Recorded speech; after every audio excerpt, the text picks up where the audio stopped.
The stars above Earth had always looked quiet.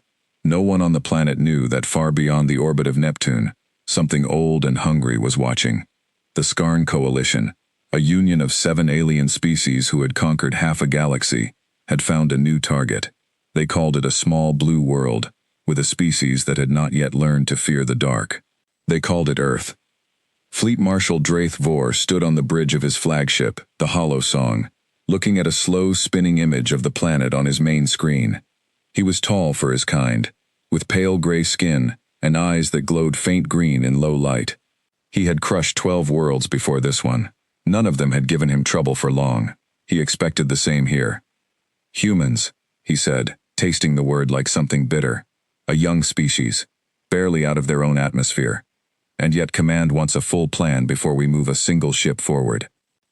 His second officer, a smaller alien named Ira Sol, bowed her head slightly. High command is cautious, Marshal. Humans have shown they can fight harder than expected. 3 scout ships were lost near their moon last cycle. Draith Vor's eyes narrowed. Lost how? Unknown, Marshal. No survivors. No wreckage large enough to study. He turned back to the screen. That was strange. Scout ships were fast, quiet, hard to see.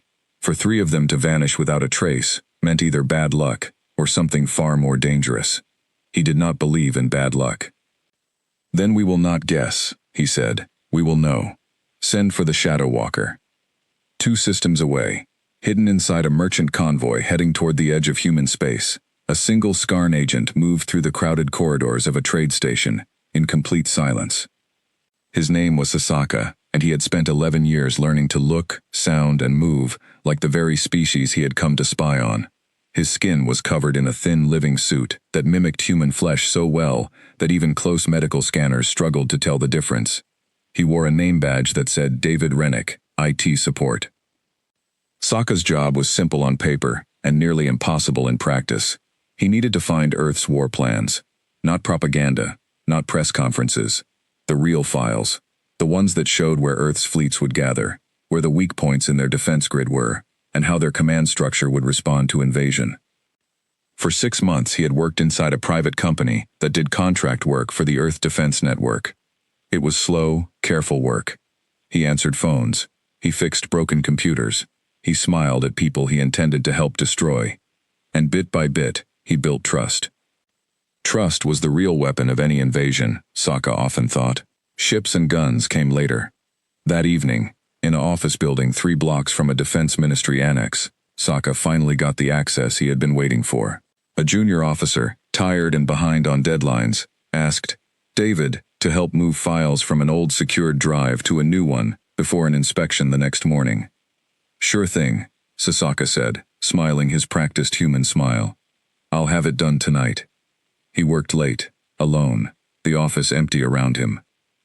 His fingers moved fast over the keyboard, his true nature hidden under layers of programmed calm. He found the folder. Galactic Defense Contingency, Eyes Only, Operation Iron Veil. His pulse, or whatever passed for a pulse in his real body, quickened. This was it. Fleet positions. Troop numbers. Weapon specifications. Weak points in the orbital shield network. Everything Fleet Marshal Draith Vor needed to plan an invasion with almost no risk. He copied the files onto a small drive disguised as a common USB stick, the kind millions of humans carried every day. Then he deleted his tracks, logged out, and walked calmly out of the building like any tired employee heading home. He did not know that 3 floors above him, in a room with no name on the door, a woman named Colonel Ava Whitmore had just finished watching every second of what he had done. Colonel Ava Whitmore was not a soldier who liked to be seen. She worked in a department that most of the government did not officially admit existed, called Cassandra Division, named after the myth of a woman who saw the future but was never believed. Her job was simple to describe and hard to do. Find every way someone could hurt Earth and stop it before it happened. She had been watching David Rennick for 4 months. He's very good, said her analyst, a quiet young man named Tomas Reyes. If we hadn't already suspected an alien presence in that building, we would have missed him completely. That's the problem with good spies, Ava said, arms crossed, eyes on the monitor. You only catch them if you already knew to look. She had been the one to raise the alarm months earlier, After 3 unmanned scout drones near the far side of the moon reported strange energy readings, then went silent forever. Most of her superiors had wanted to call it space debris or equipment failure. Ava had pushed back hard. She had studied history her whole life, and one lesson stood out to her above all others. Quiet moments before a storm are the most dangerous of all. She had been right. The scout ships were alien, and now they had a full-grown spy operation running right under Earth's nose. "Should we grab him?" Tomas asked. "No," Ava said immediately. "If we grab him, they send another, and we lose the only advantage we have, knowing exactly what they think they know." Tomas frowned. "You want to let him take the files?" Ava allowed herself the smallest smile. "I want him to take exactly the files we want him to take." The plan had begun 3 weeks earlier, when Ava first confirmed there truly was an alien intelligence operation gathering information about Earth's military. She had gone straight to General Marcus Cole, the supreme commander of Earth's combined defense forces, a broad-shouldered man in his 60s who had fought in every major conflict of his lifetime and still walked like he expected trouble at any moment. "You're telling me," General Cole had said slowly, "that aliens are real, they are watching us, and they are planning to invade." "Yes, sir." "And your evidence is 3 missing drones, and a very good spy." "Yes, sir." Cole had stared at her for a long moment. Then he had done something that surprised even her. He had believed her. "My grandfather fought in a war where nobody believed the warnings until the bombs started falling," Cole said quietly. "I'm not going to be the man who ignored the warning this time. What do you need?" What Ava needed was permission to do something unusual. Instead of trying to hide Earth's true war plans from the spy, she wanted to build a second set of plans, real-looking, detailed, full of fake weaknesses, false troop positions, made-up secret weapons that did not exist, and traps disguised as gaps in the defense grid. "If they're planning an invasion," she explained to General Cole and a small circle of trusted officers, "then somewhere out there, someone is going to try to steal our plans. We can't stop that. Spies like this one are too good, and we don't fully understand alien technology, but we can control what they find." "You want to feed them lies," Cole said. "I want to feed them a war," Ava answered. "One we already know how to win." It took a team of nearly 200 people, working in complete secrecy, 6 months, to build what would later be called Operation Iron Veil, the very files Sokka had just stolen. Every document had to look completely real. Every troop number had to match records that existed elsewhere in the system. Every weakness shown in the fake plans had to look like a genuine mistake, not something planted on purpose. Dr. Elena Reyes, a cyber warfare specialist, and Tomas's older sister, had led the technical side of the project. She was sharp, blunt, and did not believe in wasting words. "If we make it too perfect, they'll get suspicious," she had told Ava during one of their planning sessions. "Real war plans have mistakes in them, contradictions, old information that never got updated. We need our fake plans to have exactly that kind of mess, but arranged so every mistake sends them somewhere we want them to go." So they built a masterpiece of controlled chaos. The fake Operation Iron Veil showed Earth's main fleet gathered near the shipyards of Mars, when in truth, Earth's strongest forces were spread quietly across a dozen hidden bases the aliens knew nothing about. It showed a supposed weak spot in the orbital defense grid above the Pacific Ocean, when in reality that region was about to become the most heavily armed piece of space in the solar system. It listed troop numbers that made Earth's military look weaker and less coordinated than it truly was, encouraging any invader to grow overconfident.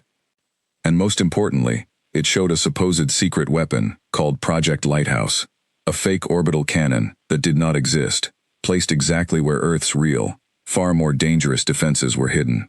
If the aliens attacked believing Project Lighthouse was Earth's greatest threat, they would walk directly into what Ava's team called the Furnace, 300 kilometers of layered minefields, disguised satellite weapons, and rapid response fleets waiting in total silence. "It's a gamble," General Cole admitted to his closest advisors.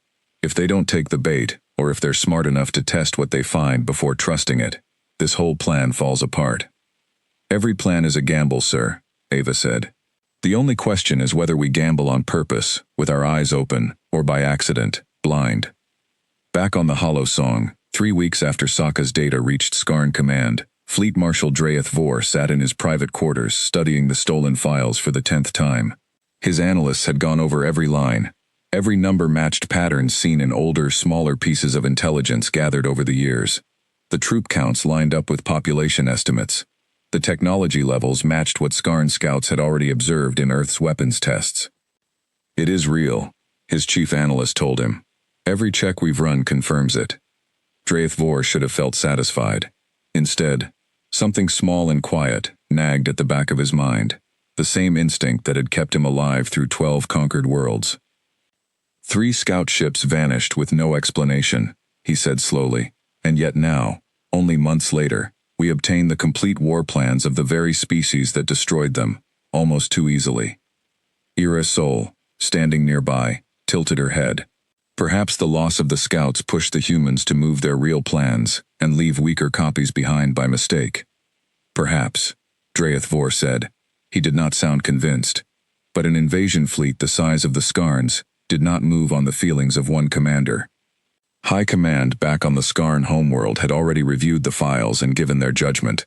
The human species was young, disorganized, and unprepared for a coordinated assault. Their fleet was outdated. Their defenses had clear gaps. Their so-called secret weapon, Project Lighthouse, was concerning, but manageable, if struck first, and struck hard. The order came down 3 days later. The full invasion force of the Skarn coalition, over 400 warships strong, would begin its approach toward the solar system within 1 month, using the stolen plans as the foundation of every tactical decision.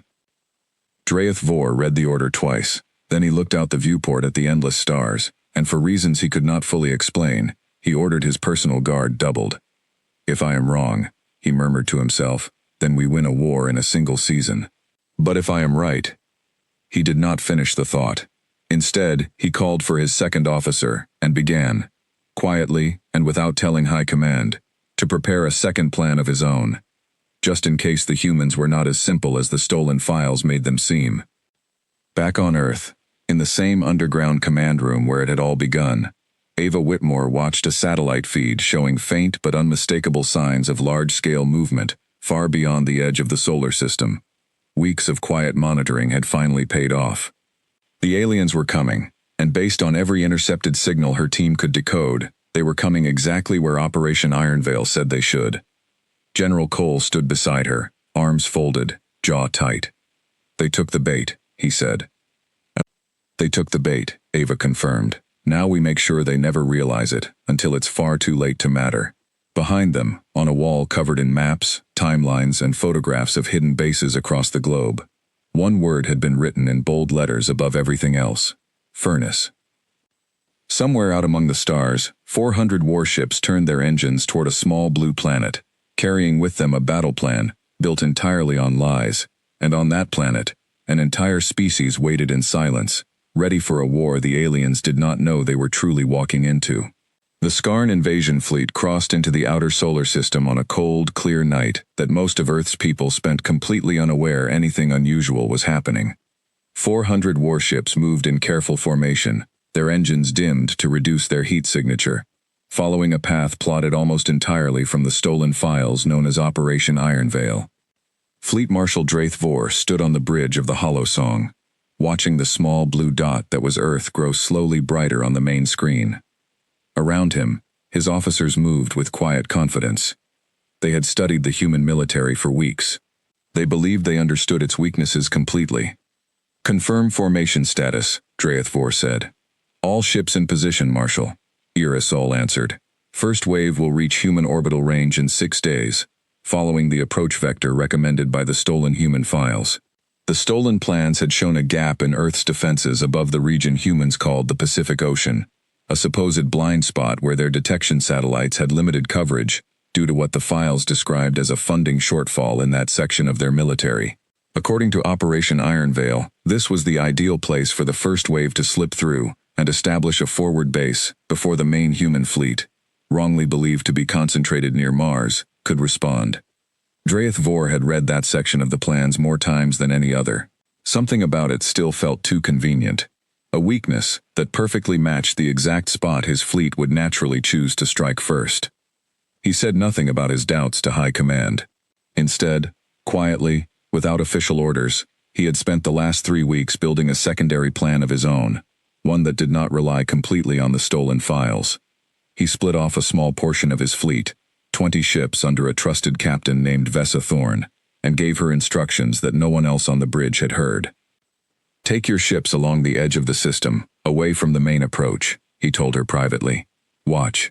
Do not engage unless attacked.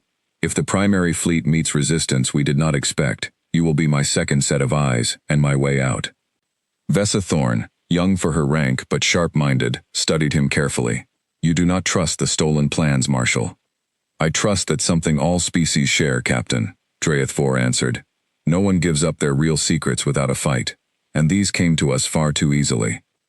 On Earth, deep beneath the mountains of Colorado, General Marcus Cole stood in front of a room full of the planet's most senior military leaders, representatives from a dozen countries who had spent the last several months learning a truth most of humanity still did not know. Aliens were real, they were coming, and Earth had already begun preparing. 6 days, Cole said, tapping a glowing star chart that showed the approaching Skarn fleet. "That's how long we have before their first wave reaches the region they believe is our weak point." Colonel Ava Whitmore stood beside him, her tone calm despite the size of what they were facing. "Based on everything we've built into Operation Iron Veil, they should commit their forward force toward the Pacific region, believing it to be lightly defended. In reality, that region is the most heavily armed piece of space above our planet." A French admiral leaned forward. "And if they do not follow the plan exactly? Aliens are not fools, Colonel. Some commander somewhere may grow suspicious." "They might," Ava admitted. "That's why the furnace isn't built around one single trap. It's built around dozens of them, spread out so that no matter which path they choose, they walk into something we've already prepared for." She brought up a new image, a layered map of Earth's true defense grid, something almost none of the officers in the room had ever seen in full detail before. Hidden minefields disguised as ordinary debris, stealth satellites capable of firing coordinated energy weapons, rapid deployment fleets stationed not at the shipyards of Mars, as the fake plans claimed, but scattered quietly behind the moon, inside asteroid clusters, and along the far side of Venus, ready to move the instant they were needed. "We didn't build one trap," Ava said. "We built an entire war they don't know they're fighting." 6 days passed in tense silence. Across the globe, ordinary people went about their lives, with no idea that far above them, humanity's fate was being quietly decided. Children went to school. Markets opened and closed. News channels talked about weather and elections and sports, while deep underground and far out among the stars, soldiers and scientists prepared for something the public would not learn about until it was already over, one way or another. When the first wave of Skarn ships finally crossed into range above the Pacific region, Dreyeth watched from the hollow song with careful attention. 60 ships moved forward first, a strong probing force meant to secure the supposed weak point before the rest of the fleet advanced. For the first several minutes, everything appeared to match the stolen plans exactly. Human detection systems in the area seemed weak, slow to respond, exactly as the files had predicted. Then, without warning, space itself seemed to come alive. What looked like ordinary drifting debris around the Skarn ships suddenly ignited into a wall of explosive force. Disguised mines, planted months earlier and camouflaged to match the natural background radiation of the region, detonated in a coordinated pattern that tore through the shields of a dozen ships in seconds. At the same moment, stealth satellites that had shown no active energy signature moments before opened fire, with precision beams aimed directly at engine cores and weapon systems. Aboard the hollow song, alarms blared as reports flooded in. 12 ships destroyed, an officer shouted. 15 more critically damaged. Marshal, this is not the defense grid described in the human files. Dreythvor's jaw tightened, but he did not look surprised. Some part of him had been waiting for exactly this moment. Pull the forward force back immediately. Full retreat to rally point. Marshal, High Command ordered a full advance based on... I am aware of the order, Dreythvor snapped. And I am telling you the human files were wrong. Pull them back, now, before we lose the entire wave. The retreat came just in time, though not without heavy cost.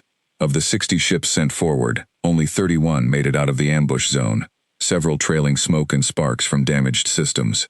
It was the worst single loss the Skarn coalition had suffered in over a decade of conquest. Back on Earth, in the underground command center, cheers briefly broke out as the first wave of attack reports came in. Ava allowed herself only a small, tight smile before raising her hand for quiet. "This is one battle," she said. "Not the war. We knew if they tested our supposed weak point first, we could hurt them badly. But now they know something is wrong with the plans they stole. That changes everything going forward." General Cole studied the reports carefully. 29 ships destroyed or crippled in a single ambush. That will shake their confidence. It will also make them cautious, Ava said. And cautious enemies are harder to trap than confident ones. She was right to worry. Aboard the Hollow Song, Fleet Marshal Draeth Vor called an emergency meeting with his senior officers, the mood tense and heavy with the memory of burning ships. "The human plans we stole are false," he said flatly. "Either deliberately planted, or badly outdated. Either way, we cannot trust another word of them." Irasol looked shaken. "High Command based our entire invasion strategy on those files, Marshal. If we abandon them now, we have almost no reliable information about the true human defense network." "Then we gather new information the hard way," Draeth Vor said. "Slowly, carefully. No more assumptions." He turned to a large display showing the solar system, the false weak point above the Pacific, now marked in red, as a confirmed trap. "We will not repeat that mistake. From this point forward, every human claim, every recovered file, every piece of intelligence will be tested before we act on it. I want small, careful probes into multiple regions at once, not one large force walking into a single trap." It was, without him realizing it, exactly the outcome Ava Whitmore had feared and prepared for. A cautious, adaptive enemy, testing the edges of Earth's defenses rather than rushing blindly into a single overwhelming strike. The bait had worked once. It would not work the same way twice. Over the following 2 weeks, the nature of the conflict shifted. Instead of one massive assault, the Skarn fleet split into a dozen smaller groups, probing different regions of Earth's defense grid with careful, limited attacks, testing human responses without committing large numbers of ships to any single area. For Earth's defenders, this was in some ways more dangerous than a single big battle. The furnace had been built to destroy an overconfident enemy walking straight into a trap. It was not built to handle a patient, careful enemy, testing dozens of small openings at once. "They're learning," Dr. Elena Reyes said during a tense strategy session, staring at a live map covered in small red markers, showing probing attacks across multiple regions. "Every probe they send in teaches them a little more about how we really operate, even the ones we destroy. Then we need to make sure what they learn keeps leading them in the wrong direction," Ava said. It was Tomas Reyes, usually quiet during these high-level meetings, who offered the idea that would shape the next stage of the war. "What if we let some of the probes succeed?" he said. "Not the important ones, but small, believable pieces of information that support a new set of false beliefs. If we destroy every single probe completely, they'll know for certain we're hiding something significant everywhere. But if some probes report back real, if slightly misleading information, they'll start building a new picture of our defenses, one we control just as carefully as the first." General Cole studied the young analyst carefully. "You're suggesting we run an entire second deception, layered on top of the first one, in real time, while we're already fighting?" "Yes, sir," Tomas said. "It's risky, but it's also the only way I can see to keep them guessing long enough for our real defenses to stay hidden." Ava looked at the map, at the dozen small probing attacks spread across the solar system, and thought of Fleet Marshal Draeth Vor, somewhere out there, growing more careful and more dangerous with every passing day. A cautious enemy could not be tricked the same way twice. But a cautious enemy could still be led, carefully, one small false step at a time, toward a battlefield of Earth's choosing. "Do it," she said, "but we choose exactly which probes are allowed to succeed, and exactly what they're allowed to learn. Nothing leaves this system by accident again." Far above the growing tension of the solar system, the war that had begun with a stolen set of lies was entering a new and more dangerous phase, one where both sides now understood that nothing seen or found could be trusted at face value, and where the true battle would be fought not just with weapons, but with information itself. 3 weeks into the war, the solar system had become a chessboard where neither side fully trusted what it saw. Fleet Marshal Drath Vor had learned to distrust the stolen human plans completely, and Colonel Ava Whitmore's team had learned to feed him a careful new stream of half-truths, letting some small probes succeed while quietly destroying anything that threatened to reveal Earth's true strength. It was a delicate, exhausting game, and both commanders knew that whoever made the first serious mistake would likely lose everything. Aboard the Hollow Song, Drath Vor studied reports from his latest round of probing attacks with tired, careful eyes. 3 of his small scout groups had returned with what looked like genuine intelligence. One had found evidence of a human shipyard hidden inside an asteroid cluster near Jupiter, guarded by only a handful of vessels. Another had detected what appeared to be an outdated communication relay near Earth's moon, poorly defended and ripe for capture. A third had discovered signs of a supposed fuel depot along a quiet stretch of space near Mars. None of it had been easy to find. Each piece of information had cost him ships, time, and caution. That, more than anything, was what made it believable. "If this is another trap," Ira's soul said carefully, standing beside him as he reviewed the data, "it is a far more expensive one to set than the last." "That is exactly what worries me," Drath Vor admitted. "The first plan was too perfect, too easy. This new information feels earned, painful, real." He did not know that painful and real was precisely the impression Ava Whitmore's team had worked so hard to create. The shipyard near Jupiter was genuine, but nearly empty, its true purpose long since moved elsewhere. The relay near the moon was old and outdated exactly as it appeared, a deliberate leftover kept in place specifically to be found and believed. The fuel depot near Mars was almost entirely fake, a decoy structure built from salvaged materials with just enough real fuel stored inside to fool any scan that did not look too closely. Still, even carefully placed lies had limits, and Drath Vor, cautious by nature and now doubly so after the disaster above the Pacific, chose not to rush toward any of these new discoveries all at once. Instead, he ordered a mid-sized force, 60 ships, to move toward the supposed shipyard near Jupiter first, the target that seemed most valuable and least defended. "If it is real," he told his officers, "we gain a shipyard and cripple their production. If it is another trap, we lose fewer ships than we did testing the last one, and we learn something new about how they think."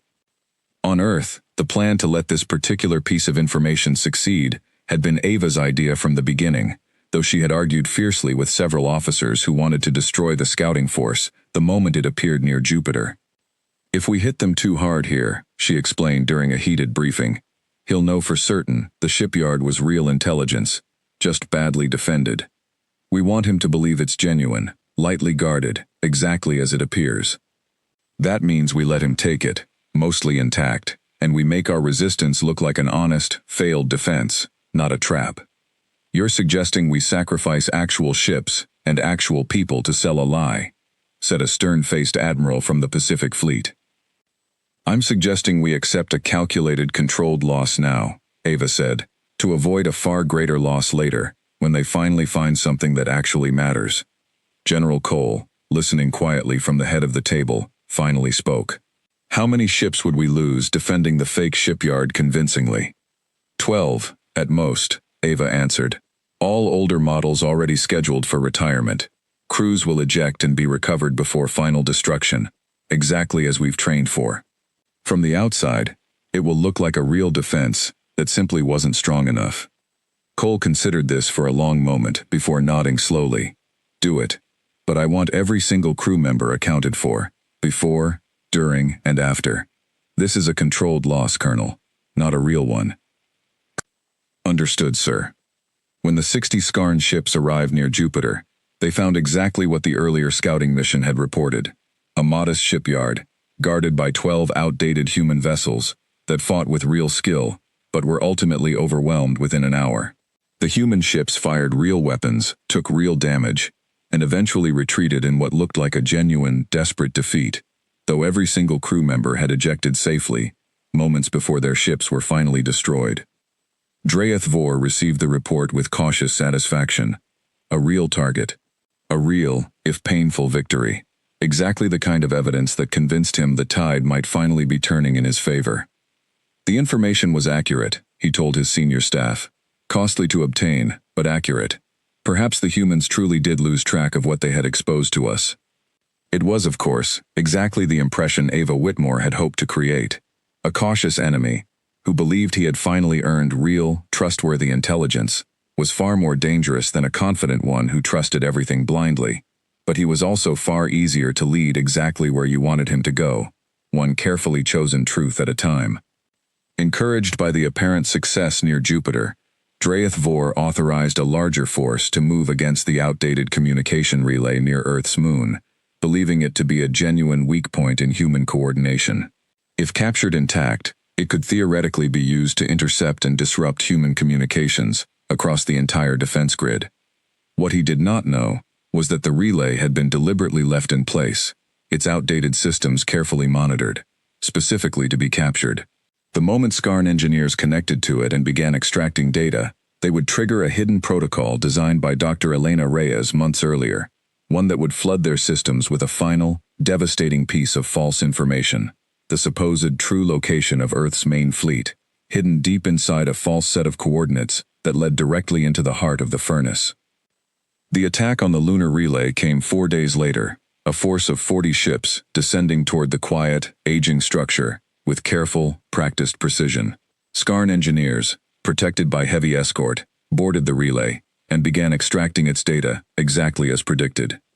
Buried deep within the outdated systems, exactly where Elena Reyes had placed it months earlier, was a single encrypted file, marked with the highest possible security classification, deliberately made difficult, but not impossible, to crack.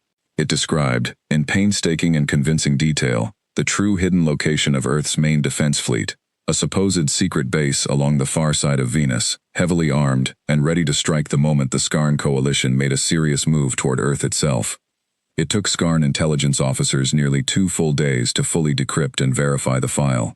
When they finally succeeded, the information was presented to Fleet Marshal Draeth Vor with something close to triumph. "This changes everything, Marshal," Ire Sol said, practically glowing with rare optimism. "If this is accurate, we finally know the true location of their primary fleet. A single coordinated strike could cripple their entire defense before they even realize we know where they are." Draeth Vor studied the file carefully, his expression unreadable. Every detail matched patterns his analysts had observed in earlier, smaller pieces of intelligence. The location made strategic sense given everything they had learned about human industrial capacity and resource distribution. The encryption level suggested something the humans genuinely wanted to protect, not something meant to be easily found. And yet, some quiet part of him still hesitated. "Prepare a full analysis," he ordered. "I want every ship, every weapon system, every crew, estimate cross-checked against everything we have gathered so far. If this is real, I want to know before we commit our forces. If this is false, I want to know that as well, before we walk into another disaster." The analysis took nearly a full week, during which both sides held an uneasy, watchful silence. On Earth, Ava Whitmore and her team waited with growing tension, knowing that the entire war might now hinge on whether Draeth Vor chose to trust this final, carefully constructed lie. "If he doesn't take the bait this time," Tomas Reyes said quietly during one long night shift, "we've used almost everything we have. We don't have another layer of deception ready if this one fails." "He'll take it," Ava said, though her voice carried less certainty than her words suggested. "We built it exactly the way a real secret would look. Hard to find, hard to verify, dangerous enough to be worth the risk. That's what makes people believe things. Not perfection. Difficulty." 8 days after the capture of the lunar relay, Fleet Marshal Draeth Vor stood before his full command staff and made the decision that would determine the fate of the entire invasion. "The analysis is as thorough as we can make it, without direct confirmation," his chief analyst reported. "Every available pattern suggests the file is genuine.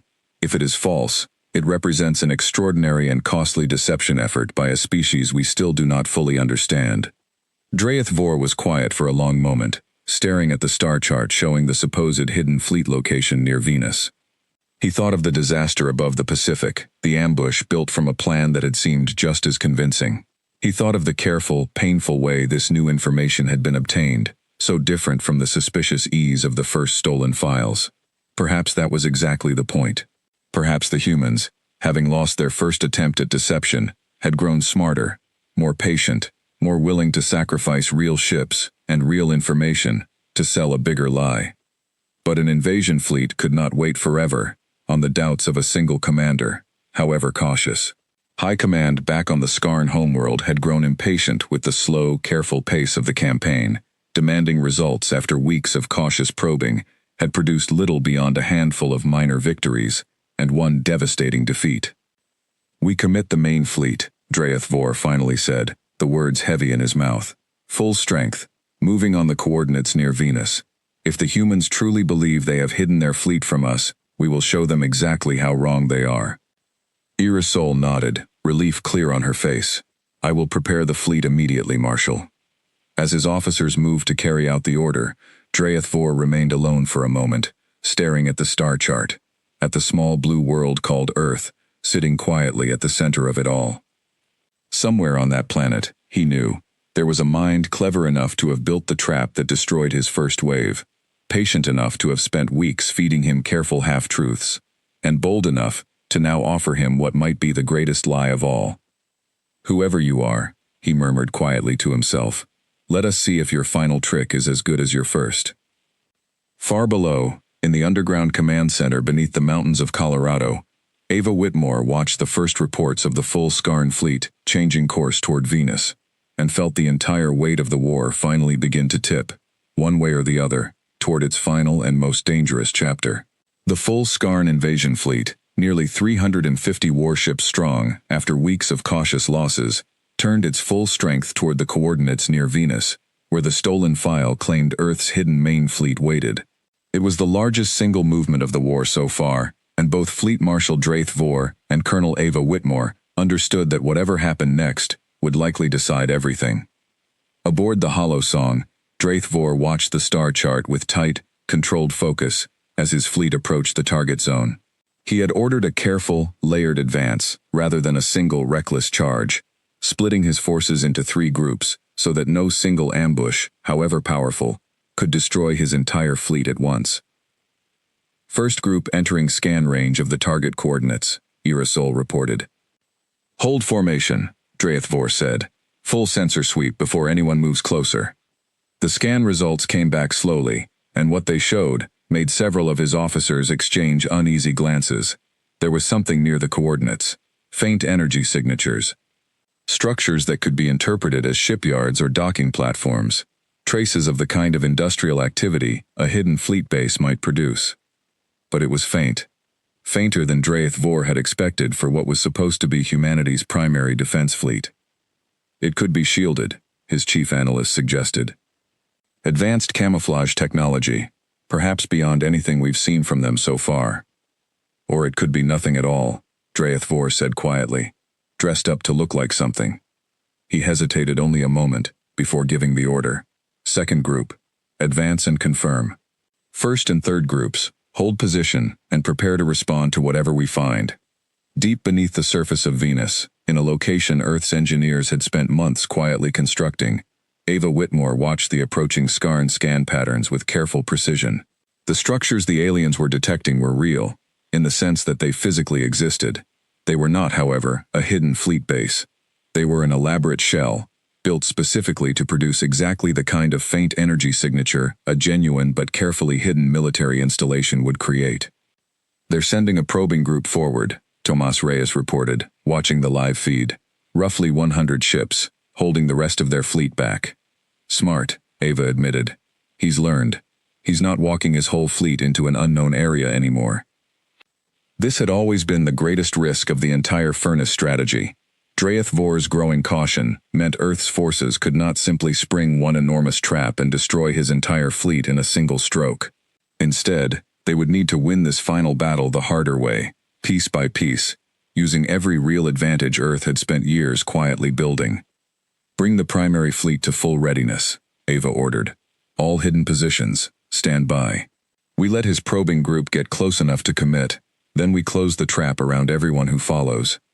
Behind the false shipyard, hidden inside dense asteroid debris fields specifically seeded years earlier for this exact purpose, Earth's true main fleet waited in complete silence.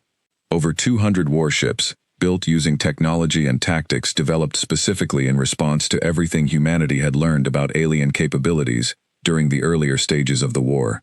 Alongside them, automated weapon platforms disguised as ordinary space debris held position, ready to activate the instant they received the signal. The probing group of 100 Skarn ships advanced carefully toward the false shipyard, weapons ready, shields at full strength. As they drew closer, the faint energy signatures grew stronger, more convincing, exactly as Earth's engineers had designed them to do. Then, without warning, real human ships began emerging from positions the Skarn scanners had failed to detect at all. It was not the same kind of trap as the one above the Pacific weeks earlier. There were no hidden mines waiting in ambush, no devastating first strike meant to annihilate an unsuspecting force in seconds. Instead, Earth's ships engaged carefully, deliberately, fighting a real battle rather than springing a single decisive trap.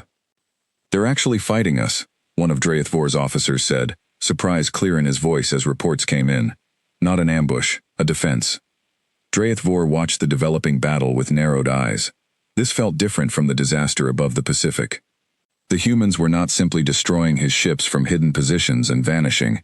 They were meeting his probing force head-on, ship to ship, using tactics and technology that seemed, if anything, more advanced than anything his intelligence reports had suggested humanity possessed. "Send the second group forward to reinforce," he ordered. "If this is truly their main fleet, we destroy it now, while we have the numbers advantage." It was exactly the decision Ava Whitmore had hoped he would make. As the second group of Skarn ships moved forward to reinforce the probing force, the true scale of Earth's preparation finally revealed itself. The disguised asteroid field around the false shipyard came alive with hidden weapon platforms, opening fire from positions the Skarn fleet had completely failed to identify. At the same time, Earth's main fleet, previously hidden behind the false shipyard structures, moved forward in full force, catching the reinforcing Skarn group in a coordinated pincer attack from multiple directions at once. The battle that followed was unlike anything either side had experienced so far in the war. Ships burned and broke apart on both sides. Earth's automated weapon platforms, though eventually destroyed one by one, bought crucial time for the human fleet to maneuver into position. Skarn pilots, trained through decades of successful conquest, fought with skill and discipline, but found themselves increasingly outmaneuvered by human tactics, built specifically around the strengths and weaknesses Earth scientists had studied for months. Aboard the Hollow Song, Dreythvor watched the battle unfold with growing alarm, as reports of losses mounted far faster than expected. "Casualties at 30% among the second group," Irisol reported, her voice tight. "The humans are fighting with technology, beyond what our intelligence indicated. Their weapons, their shields, their coordination between ships, none of it matches our previous assessments." "Because none of our previous assessments were ever accurate," Dreythvor said grimly. "Order the third group to hold position. I will not commit our entire fleet to a battle we do not yet understand." It was, in many ways, the moment Ava Whitmore had feared most. A cautious enemy, who refused to fully commit, could deny Earth the decisive, war-ending victory the furnace strategy had been built to achieve. If Dreythvor pulled back now, preserving a significant portion of his fleet, the war could drag on indefinitely, with Earth's carefully built advantages slowly worn away over repeated smaller engagements. "He's holding back the third group," Tomas Reyes reported from the command center on Earth. "If he pulls out now with a third of his fleet still intact, this doesn't end today." Ava studied the battle map carefully, watching ship positions shift in real time. There was one more card left to play, one final piece of the plan that General Cole had approved only reluctantly, understanding the enormous risk involved. "Signal the reserve fleet," she said. "It's time." Hidden far beyond the edge of the battle, in positions so distant and so carefully concealed that even Earth's own senior military leadership had known about them only in the final weeks of preparation, a third and final human fleet had waited in complete silence since the very beginning of the war. Built using the most advanced technology Earth scientists had developed, informed by every single piece of data gathered from the earlier battles, this reserve fleet represented humanity's true final answer to the alien invasion, a force deliberately kept completely hidden from every stolen file, every captured relay, every piece of intelligence the Skarn coalition had gathered throughout the entire war. As the reserve fleet emerged from hidden positions and began moving toward the battle at Venus, Fleet Marshal Draeth Vor received a report that made even his carefully controlled composure finally break. "Marshal, we are detecting an additional human fleet, previously unknown, approaching from beyond our sensor range. Estimated strength, 150 vessels, technology signatures beyond anything we have encountered so far in this war." Draeth Vor stared at the display in something close to disbelief. Every single piece of intelligence his forces had gathered, stolen files, captured relays, careful analysis built over months of cautious warfare, had failed to reveal even the existence of this third fleet. "This is not possible," Irasol said quietly. "We accounted for every fleet position we could verify. There was no indication of a force this size." "Because they made certain there would be no indication," Draeth Vor said, understanding finally settling over him with the weight of complete realization. Everything, from the very beginning. The first stolen plans, the captured relay, every single piece of information we ever gathered about this species. All of it was designed to hide this. He looked at the battle unfolding before him, at his second group already suffering heavy losses, at his third group still held in reserve, and now at an entirely new and unexpected force, bearing down on his position with technology his analysts could not even properly classify.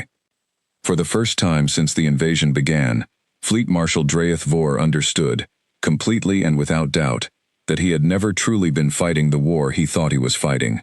From the very first stolen file to this exact moment, he had been led, carefully and deliberately, exactly where the humans wanted him to be. "All ships," he said, his voice heavy but steady, "prepare for full withdrawal. We are not equipped to fight this battle any further." It was, in that moment, already too late. The order to withdraw came too late to save the Skarn fleet from disaster, but not too late to save it from complete destruction. As the newly arrived human reserve fleet closed in from beyond sensor range, Fleet Marshal Draeth Vor made the hardest decision of his long military career. He chose to sacrifice his already damaged second group to buy time for the rest of his forces to escape.